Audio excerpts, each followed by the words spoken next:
Is the Watchtower, or religion, responsible for feelings of guilt? If we got rid of religion, would we get rid of feeling guilty? Is religion the problem?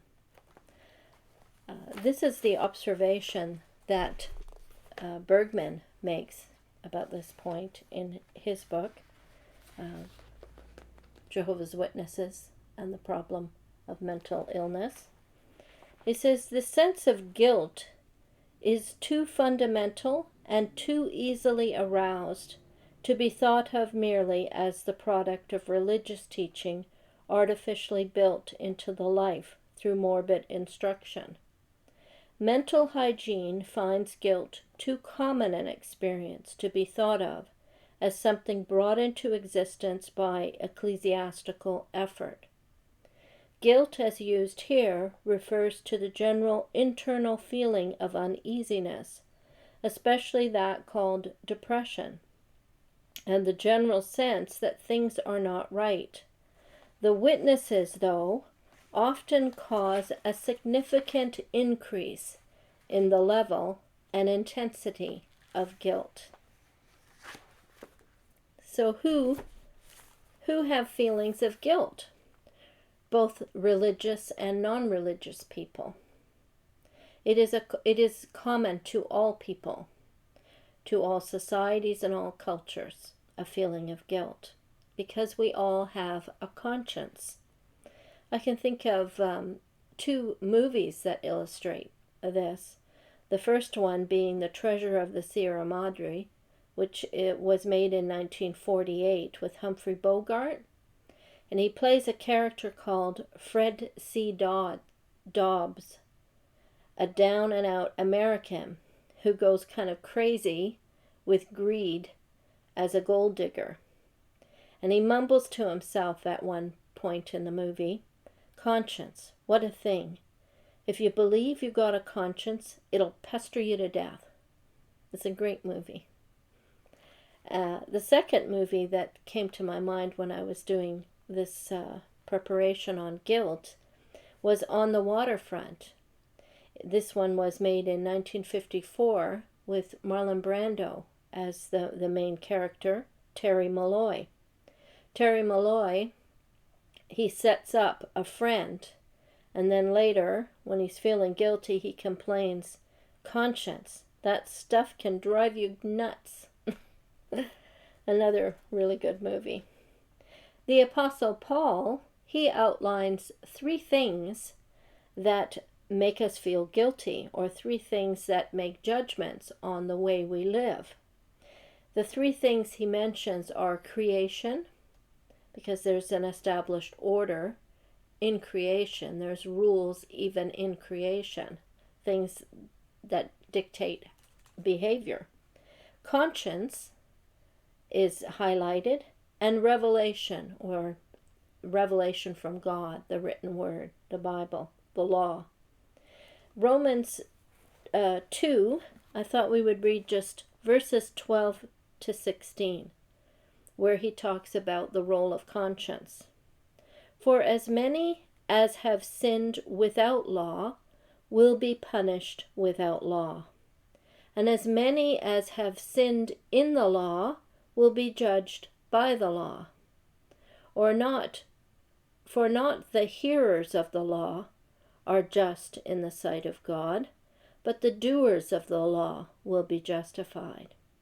For when Gentiles, non-Jews, who do not have the law, by nature do the things in the law, these, although not having the law, are a law to themselves, who show the work of the law written in their hearts, their conscience also bearing witness, and between themselves their thoughts accusing or else excusing them. In the day when God will judge the secrets of men by Jesus Christ, according to my gospel. So he could see the role of conscience with people who didn't have a Bible or the Word of God, a revelation from God. They still had to their conscience that would either accuse them or excuse them. And they're judged on the basis of that.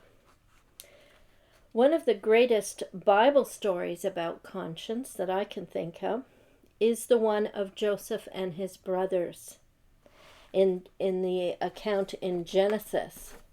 So in Genesis 42, you'll remember in the story, the brothers sell Joseph into slavery.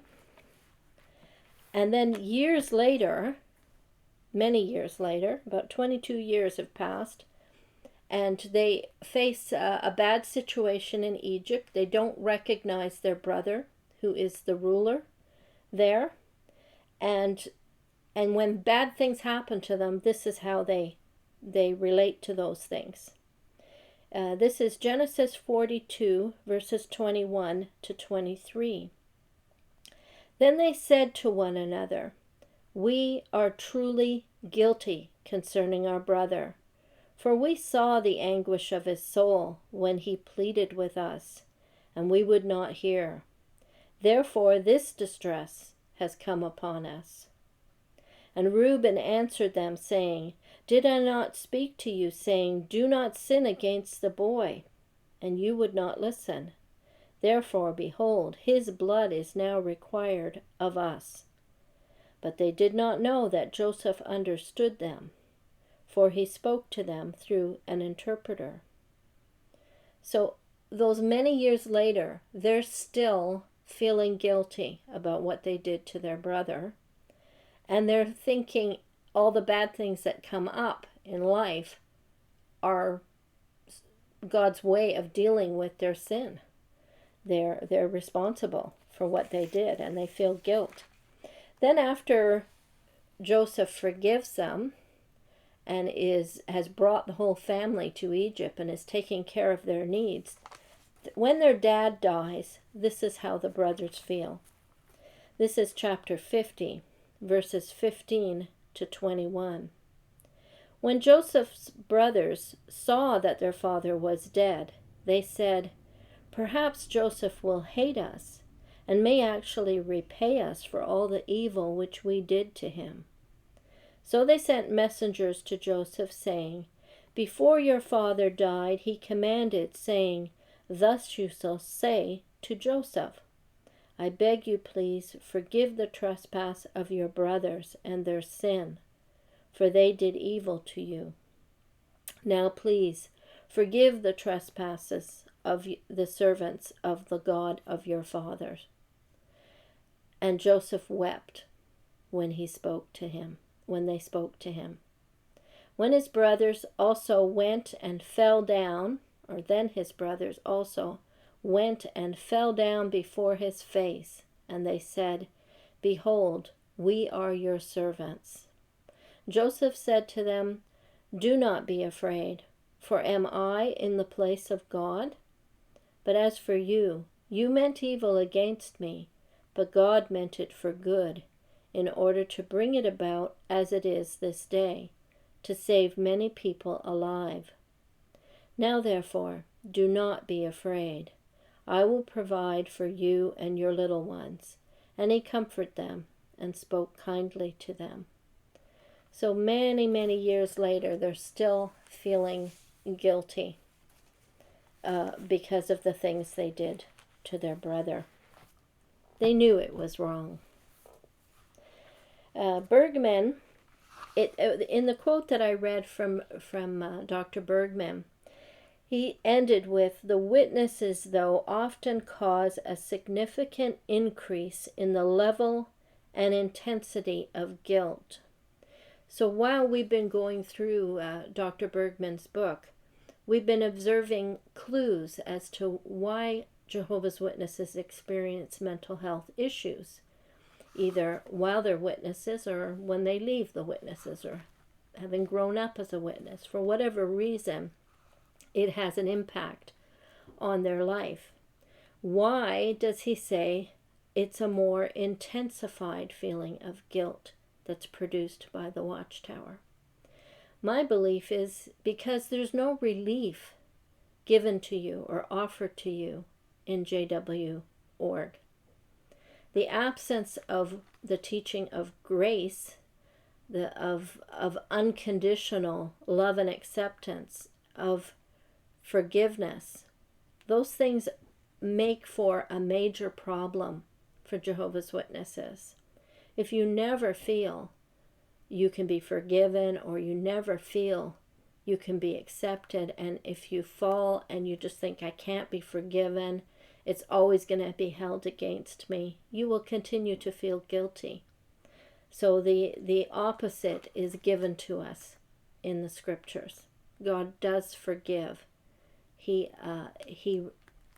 lets us be forgiven and move forward, so that we don't constantly think about that and lead unproductive lives.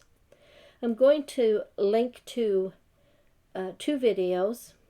The first one is JW's Just Don't Get Grace. God has no clean org. He uses tainted saints. And that was based on a discussion from the book of John Wenham on the goodness of God.